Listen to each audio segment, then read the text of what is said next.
When you listen to the people no one in power will listen to, you are very likely on the right side of history.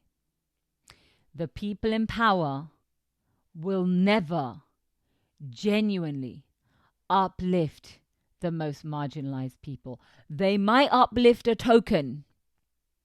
They might uplift someone who they know they can control because of this aspect of their outlook, because of this part of their upbringing, because of this particular ideology that they adhere to. And they know that using that ideology, using that system of power, using that education system, using that corporation, using that cultural value, they know that they can control that person and get that person ultimately to do what they want them to do.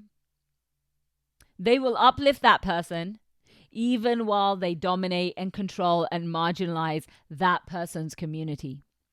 Meanwhile, there'll be people in that person's community who are trying to be heard, and no one will ever hear them. No one will ever uplift them. No one will ever hear what they have to say. They will be genuinely the unheard people. And all anyone will ever hear is such and such hero, such and such saintly person, such and such icon, such and such whatever. But really, it's not necessarily that they were actually heroes or that they were actually icons or that they were actually genuinely, leading in the way that they're presented to have been leading, right? They might be, or they might have been in certain ways, in certain aspects, but there might be all of these other things that you don't know, that you were never allowed to know because the imperialists never wanted you to hear that part of the narrative. Because if you were to have learned that part of the narrative, you would have gone and looked for the most marginalized people and heard what they had to say, right?